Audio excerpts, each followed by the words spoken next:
दिया।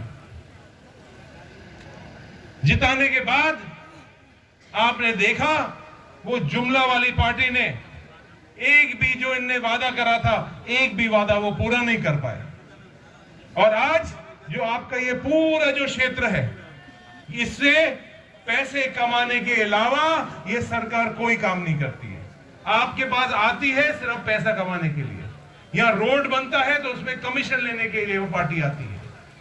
यहां कोई भी काम होगा, पानी की टंकी बनेगी, यहां बोरिंग होगी, यहां ये कोई भी ये जो मकान बना हुआ है या जो कोई हॉल बन जाता है, वो सिर्फ कमीशन खाने के लिए आपके बीच में आती है। आप देख रहे हो कि जो भ्रष्टाचार आपके कोखराझार के अंदर या जो हमारे 6 शेड्यूल के जो अलग अलग क्षेत्र बने हुए हैं, चाहे वो कार्बेलोंग हो, दीमा हसा हो, उस पूरे क्षेत्र के अंदर ये सिर्फ पैसा कमाने के लिए आते हैं। सुपारी के माफिया के रूप में काम कर रहे हैं, कोल का माफिया के रूप में काम कर रहे हैं। तो इनका आप सारा इनके बारे में जानते हैं। एक बात और मैं आपके सामने रखना चाहूंगा, जो पूरे देश भर के अंदर, चाहे हमारे आदिवासी हो, चाहे हमारे शेड्यूल कास्ट के लोग हो, चाहे हमारे ओबीसी के हो, चाहे शेड्यूल ट्राइब के लोग हो, एसटी के लोग हो, चाहे किसी भी बिरादरी के हो, ये बात कर रहे हैं 400 पार की।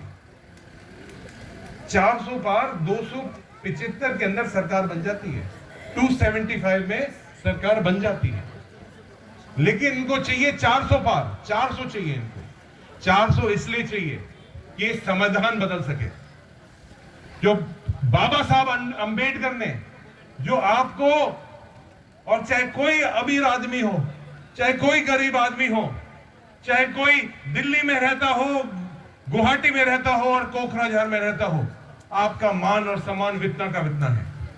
चाहे वो प्रधानमंत्री हो और चाहे कोखराझार का सबसे गरीब व्यक्ति हो, उसका एक अधिकार है, सम्मान अधिकार है। उस अधिकार को खत्म करना चाहते हैं, इसलिए 400 पार की बात कर रहे हैं। मैं आपको निवेदन करना चाहूंगा, मैं आसाम का इंचार्ज हूं, मध्य प्रदेश का भी इंचार्ज हूं, राजस्थान के अंदर भी मेरी लोकसभा क्षेत्र आता है। अभी मैं छत्तीसगढ़, झारखंड, उत्तर प्रदेश, हरियाणा, पंजाब, मध्य प्रदेश, इन सब क्षेत्रों से मैं होके आया हूं। और वहां एक ऐसी आंधी चली हुई है, एक तरफ वो तैयार हो गए हैं, वो इस सरकार को उखाड़ के फेंकना चाहते हैं। जो हमारे संविधान को बदलेगा हम उन्हीं को बदल देंगे, इस तरह का एक नारा लगा हुआ है। एक इस तरह का माहौल बना हुआ है पूरे देश के अंदर। तो मैं आपके सामने हाजिर हुआ हूं। ये बात सही है कि हमने हमारे कहीं न कहीं गठबंधन के रूप में कांग्रेस पार्टी को अलग अलग पार्टियों के साथ गठबंधन करके, चाहे यहाँ के लोकल चुनाव हो, काउंसिल के चुनाव हो, चाहे विधानसभा का चुनाव हो और चाहे लोकसभा का चुनाव हो, हमने आपका रीजनलिज्म, आपके इलाके की सोच करके हमने दूसरे पार्टियों के साथ गठबंधन करा है। लेकिन अब समय बदल गया है। अब वो जो रीजनल पार्टी है, जो आपकी बनाई हुई पार्टियां थी, वो बीजेपी की गोद में जाकर बैठ गई है, बीजेपी की टीम बन गई है। इसलिए हमने तय करा है, माननीय राहुल गांधी जी ने तय करा है, माननीय खड़गे जी ने तय करा है कि आसाम की और खास तौर से कोखराझार और ये जो हमारा बीटीआर का क्षेत्र है, उस क्षेत्र के लिए कांग्रेस पार्टी अपने पैरों पर खड़ी रहेगी और आपका मान और सम्मान के लिए कांग्रेस पार्टी लड़ेगी। ये मैं आपको निवेदन करने के लिए आया हूं। बाकी गंजन जी मुंसारी जी बहुत ही बढ़िया एक कार्यकर्ता है। वो आते हैं गुवाहाटी, वो आते हैं दिल्ली, खुद की बात नहीं करते हैं। वो टिकट के लिए नहीं घूमे हैं। बहुत सारे लोग दिल्ली जाते हैं, बंबई जाते हैं, गुवाहाटी में चक्कर लगाते हैं, मुझे टिकट दे दो लोकसभा में। लेकिन वो नहीं आए मेरे पास, एक दिन नहीं आए वो। उनने कभी टिकट की मांग भी नहीं रखी। लेकिन पार्टी ने सोचा कि जो आपके लिए दुख में और दर्द में आपके साथ जो लड़ेगा, उसको कांग्रेस पार्टी को टिकट देना चाहिए। उनको बुला के उनको टिकट दिया गया। आपकी वजह से टिकट दिया गया, इसलिए आपसे निवेदन करता हूं कि आप सब लोग कांग्रेस के हाथ के निशान पर आप वोट डालेंगे और इस पूरे क्षेत्र का उसका भला होगा, आसाम का भला होने वाला है। जो आपके हाथ में जो एक कार्ड रखा है, गर्मी हो रही है इसलिए कार्ड से थोड़ा सा आप उसको ठंड भी मिल रही है आपको। आप सोचिए कितना ये जो गारंटी कार्ड है कांग्रेस पार्टी के कितना जरूरी है कि आपको ये परेशानी से दूर कर रहा है। इसको आप जरूर पढ़ लेना।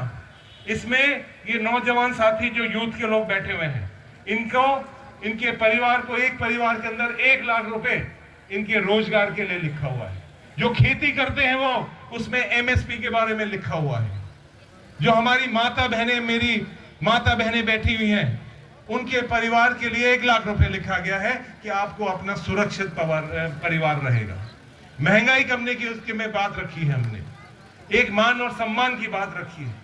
आपने तो देखा होगा टेलीविजन के अंदर कि जिस तरह से किसान विरोधी कानून ये लेके आए, 3 काले कानून, जिसमें आप अगर आपकी वहां खेती होती है, खेती को आप उगाइए लेकिन बेच नहीं सकते, बेचना पड़ेगा तो अडानी और अंबानी को बेचना पड़ेगा।